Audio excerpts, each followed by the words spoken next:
जय हिंद देशवासियों। सबसे पहले तो मैं देश के जवानों को एक छोटी सी अच्छी खबर सुना देता हूं कि अभी कुछ दिन पहले मैंने आरटीआई के तहत डीओपीटी से कुछ दस्तावेज मांगे थे।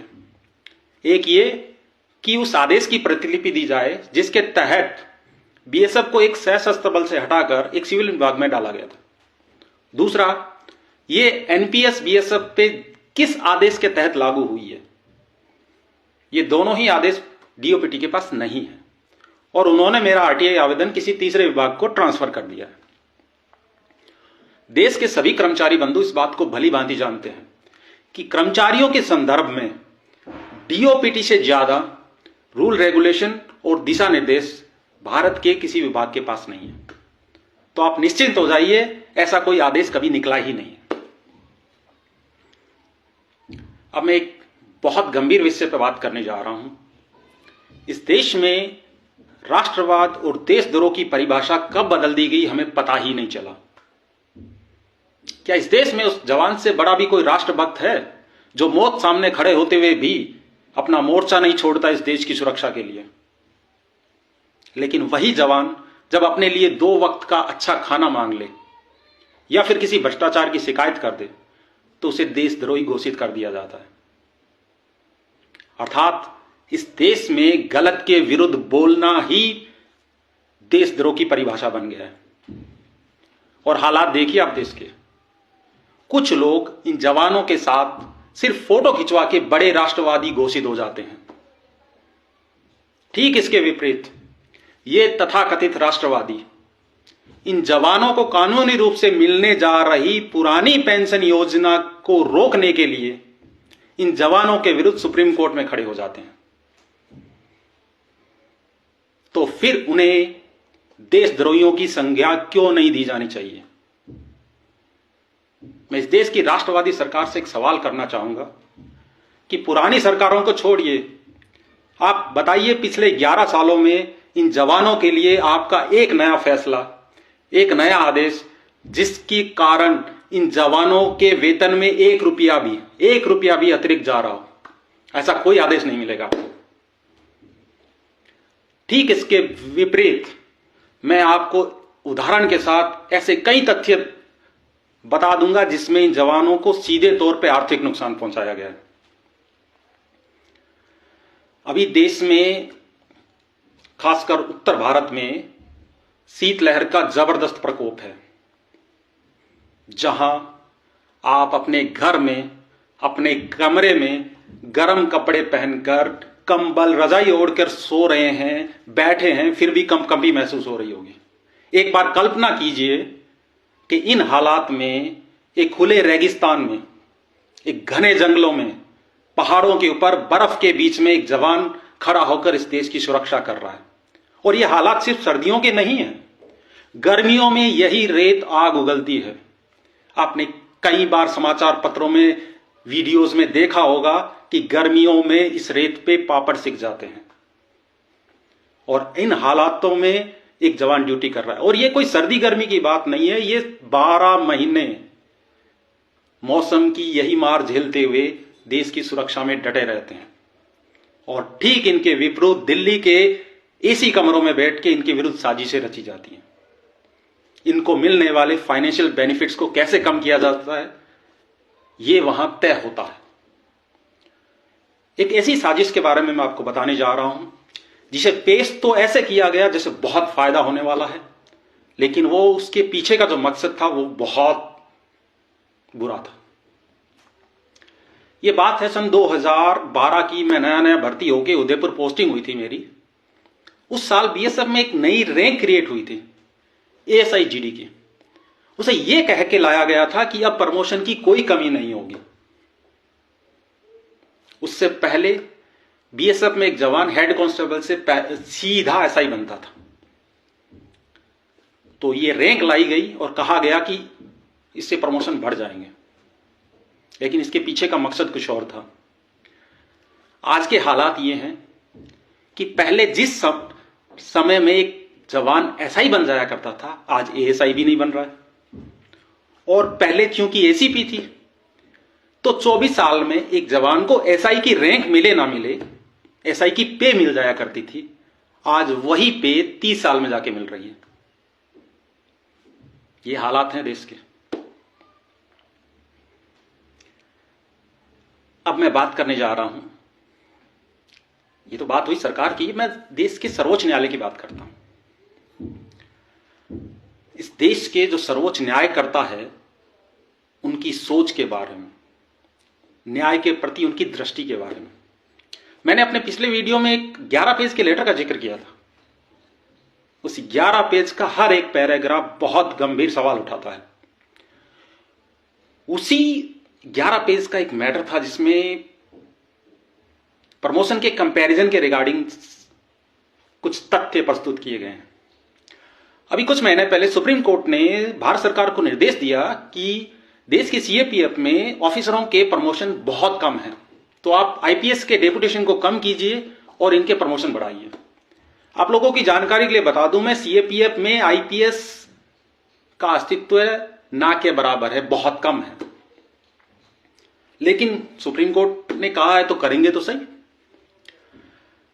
तो वो हालात ये हैं कि उसके बाद शायद अभी कोई न्यूज आई है, दोबारा डायरेक्शन कुछ जारी हुए हैं। तो मैं आपको खबर सुना रहा हूं। यह घटना है पिछले साल 14 जून 2025 की। बंगाल में बीएसएफ के एक जवान ने अपने साथी को गोली मार दी थी, और गोली एक नहीं, जैसी खबरें आई 13 राउंड फायर हुए। एक जवान को मारने के लिए तो एक गोली बहुत होती है, 2 मार देता, 3 मार देता, 13 राउंड फायर हुए।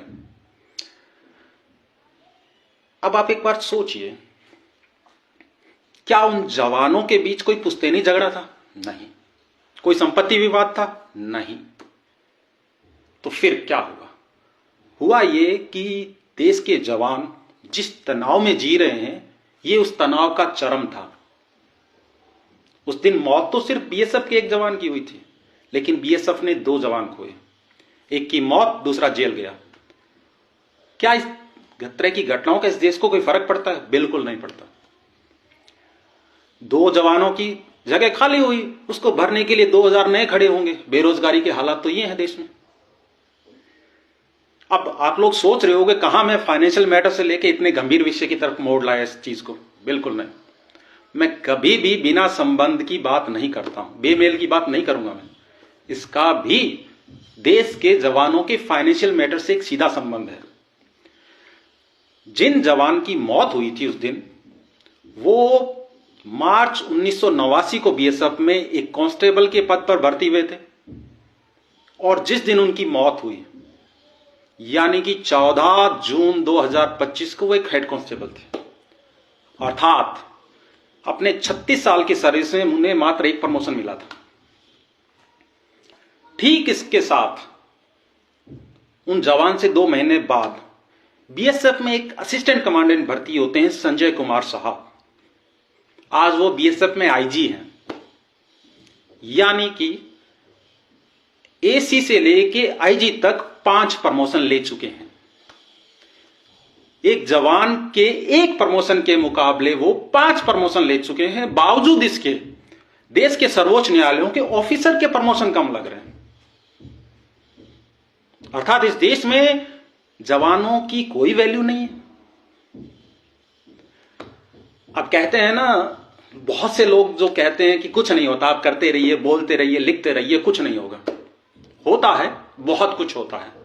हम लोग मौखिक बहस करते हैं, हम कभी कागज पे चीजों को उतारते ही नहीं है। हुआ ये कि वो 25 अगस्त का जो लेटर था, उसकी एक कॉपी डीजी बीएसएफ को भी थी, और वो लेटर 26 अगस्त को डीजी बीएसएफ को मिल गया। और उसका इफेक्ट ये हुआ कि उस लेटर के मिलने के 3 दिन के अंदर बीएसएफ में प्रमोशन की भरमार निकाल दी गई। ऐसा नहीं कि उन्हें मेरे पत्र से कोई फर्क पड़ रहा था, बिल्कुल नहीं। फर्क इसलिए पड़ा कि वो लेटर एड्रेस सुप्रीम कोर्ट का था, इनको तो सिर्फ कॉपी थी। तो कल को अगर सुप्रीम कोर्ट ने सवाल कर लिया तो वहां उनको बताने के लिए कुछ तो करें, लेकिन ये लोग भूल जाते हैं कि स्थिति तो उस दिन की पूछी जाएगी जिस दिन लेटर मिला था। उसके बाद आपने क्या किया वो इतना मायने नहीं रखता। लेकिन खैर छोड़ो, कुछ अच्छा हुआ वही बढ़िया है। अब हालात देखिए आप, देश का जवान बहुत विपरीत परिस्थितियों में ड्यूटी दे रहा है, लेकिन फाइनेंशियल बेनिफिट देने से पहले इनको पता नहीं क्या हो जाता है, ये लगातार इन जवानों को मिलने वाले फाइनेंशियल बेनिफिट को कम करते जा रहे हैं।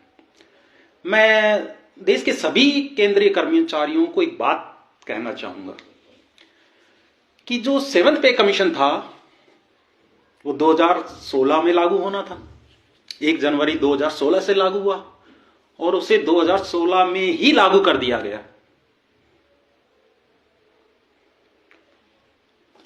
भाई उस टाइम तो वर्तमान सरकार नई बनी थी, थोड़ा ही टाइम हुआ था, बावजूद उसके जिस साल में लगना था उसी साल के कुछ महीनों में इसको लगा दिया गया। 8th पे कमीशन में ये पीछे क्यों जा रहा है, कभी सोचा आपने? शायद किसी बड़े इलेक्शन का इंतजार हो रहा हो। अब 8th पे कमीशन में पता नहीं ये क्या करेंगे लोग। मैं 7th पे कमीशन की एक घटना बताता हूं आपको। 6ठे पे कमीशन में ग्रेड पे सिस्टम था, यानी जब किसी बंदे को प्रमोशन मिलता था या एमएससी भी मिलती थी तो उन्हें वेतन में एक अच्छा खासा बदलाव मिलता था। और अगर मैं बीएसएफ जवान की बात करूं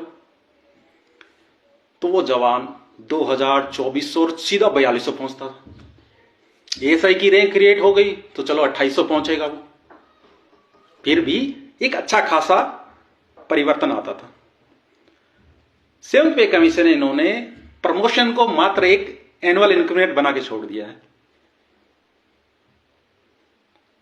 किसी ने कोई सवाल ही नहीं किया इस बारे में, और ये हालात 8th पे कमीशन में और बुरे हो जाएंगे। हाँ, कोई नए इलेक्शन में हार का डर लगे तो वो एक अलग बात है, वरना 8th पे कमीशन और बुरा जाने वाला है। 7th भी शायद देश के इतिहास में सबसे कम वेतन वर्दी वाला वेतन आयोग था। 8th का देखो क्या होता है। बात सिर्फ इन चीजों की नहीं है। क्या इस देश में इतनी विपरीत परिस्थितियों में एक जवान खड़ा होकर देश की सुरक्षा कर रहा है, उन्हें तो समय नहीं है, ना ही वो इतने जानकार है, वो तो कहीं बैठे हैं पहाड़ों पे, कहीं जंगलों में, कहीं रेगिस्तान में।